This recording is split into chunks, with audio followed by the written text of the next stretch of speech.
Pessoal, eu quero trazer agora um outro tema bem importante, que vai gerar debate aqui também, porque depois de sessões conturbadas, a Assembleia Legislativa de São Paulo deve votar hoje a privatização da Sabesp. Esse projeto do governo Tarcísio de Freitas, do Republicanos, rendeu até empurrões e xingamentos durante os debates ali no plenário. Vou receber aqui a Letícia Miyamoto, que vai trazer as informações pra gente. Seja muito bem-vinda ao 3 em 1, é um prazer falar contigo, Letícia. Conta aí o que você viu e o que isso deve render. Boa tarde. Oi, Evandro. A expectativa é de que já haja uma decisão da Assembleia Legislativa do Estado de São Paulo sobre a privatização da Sabesp no fim do dia de hoje, viu? Boa tarde para você e para todos que nos acompanham aqui no 3 em 1. O que a gente já sabe até o momento, Evandro, é que a primeira sessão tem início às 5h30 da tarde, então agora às 5h18, 10 minutos para começar essa primeira sessão e deve ter uma duração de cerca de 2h30. A votação, de fato, deve ter início a partir das 8 horas da noite. A expectativa da base do governo, dos deputados que têm apoiado a privatização da Sabesp, é que essa votação não passe de quarta-feira. Além disso, o projeto que autoriza a privatização da Sabesp começou a ser discutido em plenário, como a gente já vem acompanhando também aqui nos outros jornais da casa. Começou na segunda-feira dessa semana. Como você bem lembrou agora há pouco, já tiveram muitas discussões, xingamentos no primeiro dia no plenário. Inclusive, o presidente da casa, André do Prado, chegou a ameaçar a proibir a participação popular nas sessões seguintes. Já na tarde de terça-feira, que durou até a madrugada de quarta-feira, na última sessão extraordinária aqui na Alesp, tiveram discussões e xingamentos e até mesmo empurrões entre os próprios deputados. A sessão precisou ser interrompida por um período de cerca de 3 minutos para os ânimos se acalmarem e depois a sessão foi retomada pelo presidente da casa. A proposta do governador Tarcísio de Freitas tramita em regime de urgência e o objetivo do governo, de acordo com o governo, o objetivo dessa medida é universalizar o saneamento básico, para a gente relembrar quais as metas aí dessa proposta que foi apresentada pelo governo, e também reduzir a tarifa de água, que tem causado muita discussão entre os representantes, os deputados que apoiam a privatização e aqueles que são contrários. Quando essa pauta entrou em discussão aqui na Alesp, mais de 170 emendas foram apresentadas pelos deputados. Mas quando passou pelo relator, deputado Barros Munhoz, apenas 26 delas acabaram sendo acatadas. A principal delas, que também gerava muita discussão, é em questão do tempo de garantia para os funcionários, que tratava por um período mínimo aí de 18 meses. Depois, quando foi para a votação dos deputados, 27 votaram a favor desse texto apresentado pelo relator da proposta.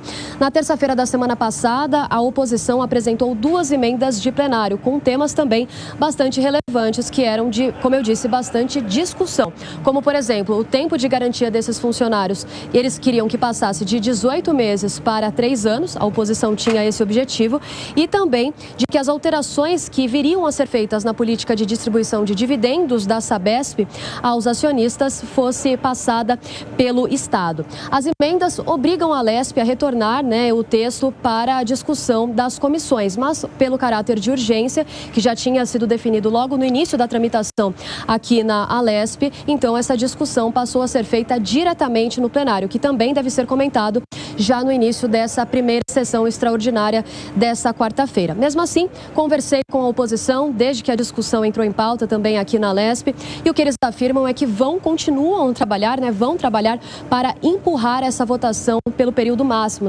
A expectativa da oposição é que passasse para 2024, o que os representantes, a base do governo, diz que não vai acontecer. Também, Evandro, que na semana passada, em meio à greve, a oposição também apresentou uma greve, convocou uma greve aqui em frente à Assembleia Legislativa do Estado de São Paulo e uma audiência pública para mobilizar a opinião pública contra a privatização da companhia. Agora, para concluir, para que a proposta seja aprovada, precisa de maioria mínima, pelo menos 48 deputados dos 94 parlamentares que fazem parte aí da votação. Os detalhes da privatização da empresa ainda devem ser definidos pelo governador Tarcísio de Freitas. Evandro. Muito obrigado pelas informações, viu, Letícia Miyamoto? Belo cérebro que guardou tanta informação assim e falou por minutos aqui no 3 em 1. Um abraço para você, bom trabalho. Quero saber de vocês se a privatização vai sair mesmo depois de tantos protestos e até manifestações feitas pelos sindicatos e também pelos trabalhadores que hoje atuam nessas empresas que continuam estatais, Gustavo Segré. Eu vou tomar a fala que tantas vezes ouvimos do nosso amigo Piperno. O governador Tarcísio ganhou e entre as propostas que ele tinha estava a privatização. Não é surpresa. Se a maioria votou nesse projeto, respeito a oposição, respeito a posição da oposição, mas a maioria dos eleitores votou que quer isso. Então não precisa ter xingamentos, não precisa ter agressões, não precisa ter nada. Basta respeitar a maioria que democraticamente escolheu o governador. E aí, Gani? A população não é boba. Quer dizer, todas essas greves que ocorreram não ia frear esse processo de privatização. Elas foram um tiro no pé? Porque no fim das contas mostrou que mesmo o setor privado, que não funciona tão bem, tá? E aqui a gente não está passando pano para o setor privado que administra os serviços que eram públicos hoje aqui não, porque eles dão muito trabalho também e dor de cabeça para a população em vários momentos. Só que, exatamente nos dias das paralisações, esses setores funcionavam, ou seja, o metrô estava paralisado aqui, mas aquele que era privatizado estava funcionando. Exatamente. Mesmo com as situações. A população quer trabalhar e aí acabou ali o seu direito de ir e vir, o seu direito ao trabalho foram prejudicados. Então isso não freou, pelo contrário, a população ficou ainda mais do lado do governo, porque entendeu que esse tipo de greve é uma espécie de chantagem com a população. E, como o Segré bem colocou, e o Piperno também fala, essa era uma bandeira do governador Tarcísio. Sim, quem votou nele já sabia. Já sabe disso, é a privatização. Agora, a privatização da Sabesp pode ser um modelo bastante interessante. Por quê? Porque o modelo estatal até hoje... Mesmo a Sabesp que hoje é lucrativa. Mesmo a Sabesp que hoje é lucrativa, Evandro, pelo seguinte, eu acredito que ela pode continuar sendo uma empresa lucrativa, deve continuar sendo uma empresa lucrativa e tem uma redução de custos que acabe gerando uma conta de água mais barata e o principal, a universalização do serviço para todos. Isso é o fundamental, porque esse modelo estatal, até hoje, e eu não estou falando só do estado de São Paulo, não, estou falando do Brasil inteiro. Esse modelo estatal, ele foi um fracasso. A gente tem que testar algo diferente. É inadmissível um país do porte do Brasil estar entre as 10 maiores economias do planeta, a população, 35 milhões de habitantes no Brasil não tem água potável.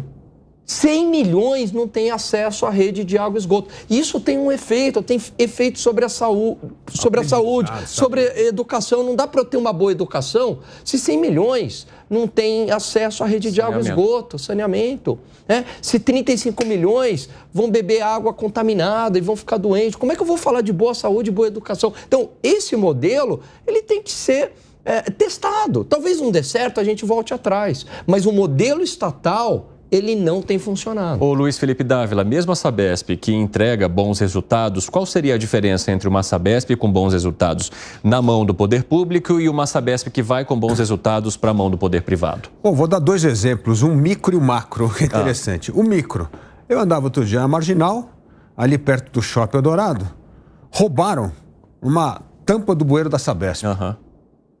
Eu passei lá uma semana, 2 semanas, nada de tampa do bueiro. Primeiro botou cone laranja, aí eu acho que a prefeitura se encheu e jogou cimento. Botou cimento no buraco.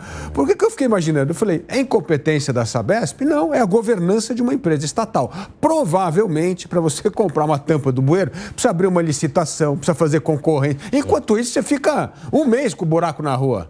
Então, para você ver que mesmo uma empresa estatal, quando dá lucro, que é melhor administrado, o que acontece? A governança de uma empresa estatal nunca dá a agilidade que precisa para atender o consumidor. Mas aí vem o questionamento das pessoas, por exemplo, em relação à Enel, Luiz Felipe Dávila, que também foi privatizada e que demorou pra cacete para entregar ali que as pessoas precisavam quando a luz acabou. É verdade.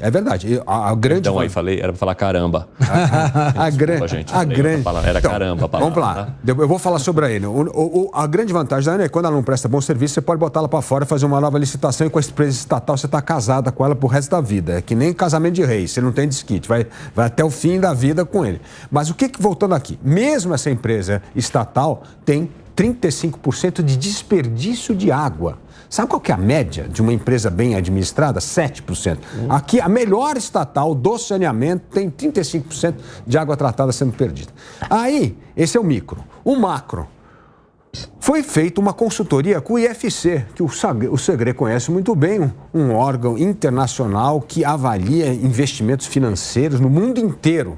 O IFC, a pedido do governo do estado, fez um investimento sobre o impacto da privatização da Sabesp. E qual é a conclusão?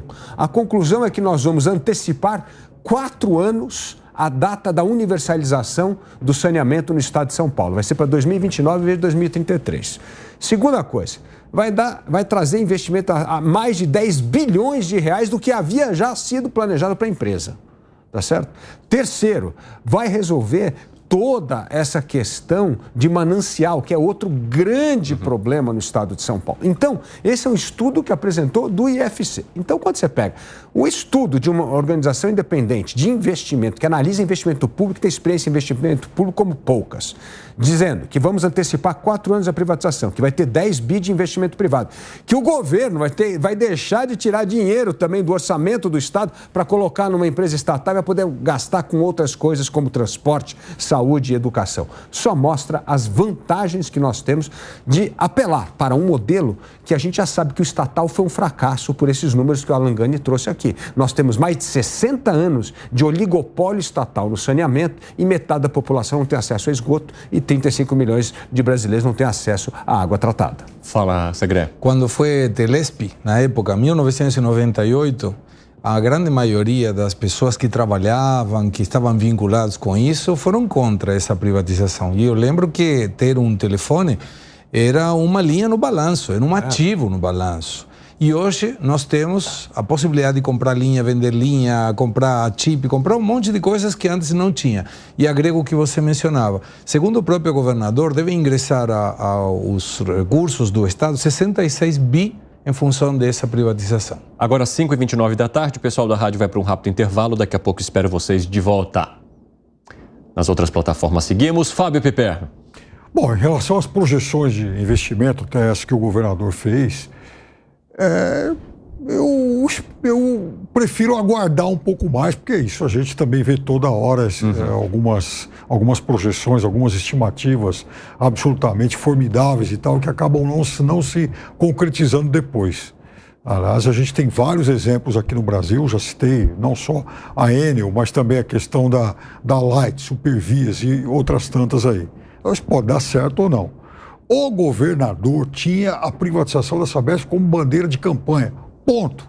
Quer dizer, é óbvio que ele está cumprindo o que ele prometeu na campanha.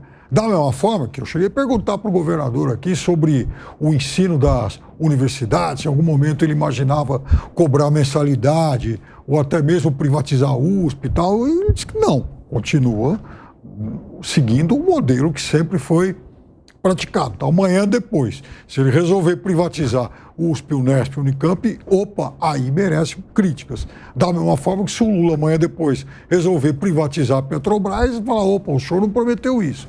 Então, veja, o governador está cumprindo uma promessa de campanha. Segunda coisa, se você tem um governante que está decidido a privatizar uma empresa pública, eu não conheço caso no mundo de alguém que tenha recuado por causa de uma greve, principalmente uma greve de solidariedade, como aconteceu aqui há algumas semanas. Eu até disse que se alguém quiser, de fato, protestar contra isso, se algum sindicato, se alguma organização contrária a isso quiser realmente protestar, eu acho que é muito mais inteligente procurar exemplos pelo mundo de privatização de empresas de saneamento, de água e tal, que não deram certo. Eu já citei um monte aqui em capitais importantes, de países governados pela esquerda e pela direita. Isso não é privilégio, exclusividade de nenhum modelo aí de governo, porque o fundamental é a empresa oferecer bons serviços de saneamento e de água. Outra coisa, há alguma garantia, por exemplo, de que o consumidor final não vai ter algum aumento de tarifas? Sim. Isso também tem que ser perguntado. Sim, mas tá lá. Bom, Tá lá não. Então, Tá na minha... aí está o negócio. Então, é isso que também a população tem que ficar vigilante. Porque se está lá, se há essa promessa, se há esse compromisso, eu acho que não cabe muita alternativa para um descumprimento futuro.